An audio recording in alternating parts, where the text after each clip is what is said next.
Nowadays, everything seems to evolve around the phrase time is money.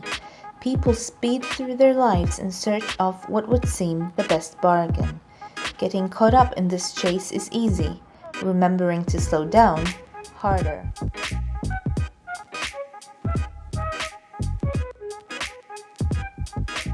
Through the constant exposure to advertisements, our emotions, reasoning, and decision-making process are manipulated.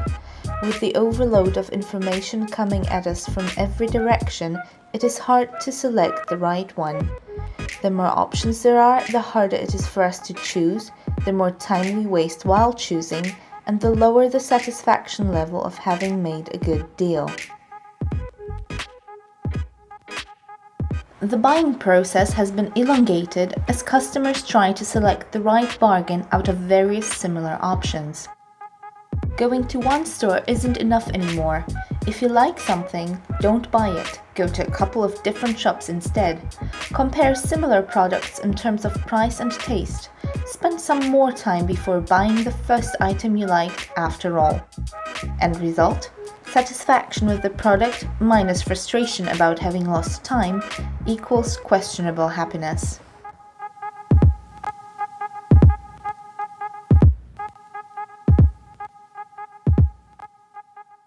Well, I think with the amount of choices we have these days, for me personally, I find it very overwhelming. It's like, for example, going to the supermarket and you have so many things to choose from, and I struggle to decide between two things, let alone a whole shopping centre full of all these things.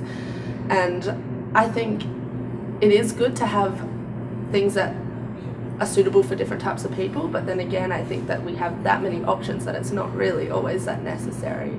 I think the idea of less is more should be something that we should value more, because we live in such a capitalistic dominated society that we have this idea that we need to have more and more of everything, and I don't think that's necessarily the case. We only really need what we need to survive, and the idea that we need to actually have like all these clothes or all these items that really don't actually benefit our life that much more. With the rise of the information age, we are more connected to the world than ever. Now we can choose between more careers and get in touch with the institutions and people who can help us in our pursuit. However, being connected creates the constant awareness of the vast competition, as well as the pressure of indecisiveness resulting from being faced with too many options. I do feel the pressure of the competition. I'm doing engineering major, which requires a lot of work, and there are a lot of smart people out there, so I need to be better than them to get a job, right? That sometimes pressures me a lot. Well, I think there are so many opportunities out there, and especially when deciding on a job that you might want to do, there are so many options that sometimes it can be a bit too much, and I think then less is not necessarily more, because sometimes if you narrow it down it can be easier, you might find something more specific, but then again, having the options, and I guess it depends how you want to utilize that. If you want to go out and look through all these jobs and find the perfect one, then you have more opportunities to do so. So you could say, I guess it goes two ways. It preoccupies a lot more time, but then again, it could ultimately get you something more that you want. Nowadays, with the huge demand for students at all institutions of higher education, graduates have definitely fewer opportunities of finding employment in accordance with their interests and also in accordance with their qualifications. Because of the enormous competition, my students often end up working outside their specialization. Nowadays, people tend to choose their career paths based on employment possibilities and pay, rather than on their true passions. This may lead to the incongruence of the ideal and real self, and so people are less satisfied with their lives, even if they have a good job. Because of the stress, there is a high risk of anxiety and depression. On the one hand, the vast range of possibilities may encourage people to learn more and pursue more goals than they normally would. On the other hand, this option overload may lead to distraction and uncertainty as to what to do with one's life. There are more and more possibilities, but there is not enough time in life to use them all. We try to cram more things into a day, live faster, but as a result, we are more tired and more dissatisfied. We miss out on the little things in life, things that should be the ones that count most, like friends, family, pets.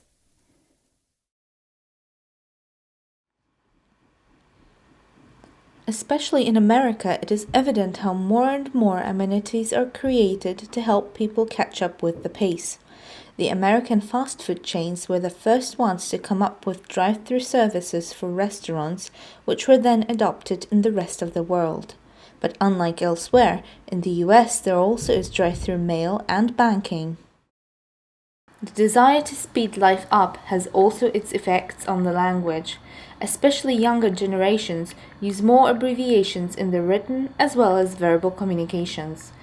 Expressions such as OMG and LOL have been adopted even in some non-English speaking countries. Because of the faster communication and the ability to get in touch with more people, we tend to be less selective when choosing our friends. The desire of being socially accepted and to stand out of the crowd may have been boosted even more by the increasing amount of competition and the possibility of creating a new online persona. But what effect do they have on the truthfulness of the relationship we have with ourselves?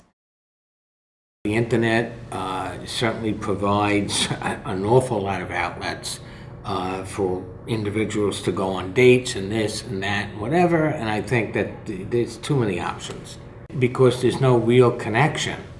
You know, there's this distance. I think it's hurting relationships. I think it's hurting people in terms of connecting.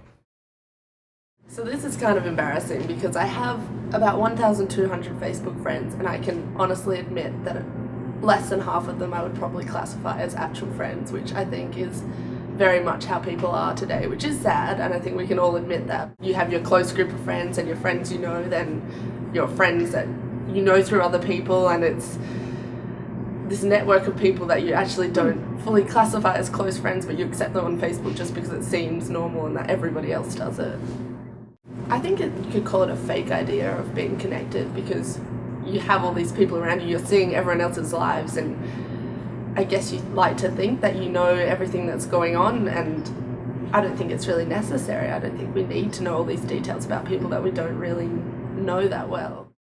People have many more outlets between the Facebook, as you said, this thing, that thing, or whatever, and I suppose you need to maintain a certain persona.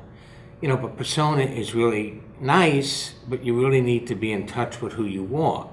And who you are could very well, but it's probably very different than the personas that you take on. And so you really need to be careful. What you should be, instead of acting in terms of persona, whether you're on Facebook, whether you're with somebody, face to face, you should be yourself. Which means you have to explore and find who you really are. As a therapist, I'd ask him, why is it that you need to have all these personas? Why is it that you're allowing people to force you into these various personas? And basically I would say what people need to do is they really need to get in touch with who they are, and going into therapy for a period of time just to get in touch with the real self would do someone well. It may seem that the huge range of products and services is good for us because it signifies prosperity, but actually it can be harmful too. One way of protesting against the current information overload is the slow movement. It is a kind of counter attitude to how people live nowadays. Although I don't believe that it can totally change our lives, as the pace of life depends to a large extent on external factors that we can't change, like our job or the place we live, it may perhaps open our eyes to what we're doing, to how we are wasting our lives, and in this way lead to some small changes in our attitudes. Perhaps we can learn to defend ourselves against the huge demands of the world for our money, our time, and lives, really. It would seem that the solution of finding what we need in the clutter of options is to find ourselves first. We need to get to know ourselves in order to know what we want, and the best way to do so is to slow down a little and appreciate the simple things in life.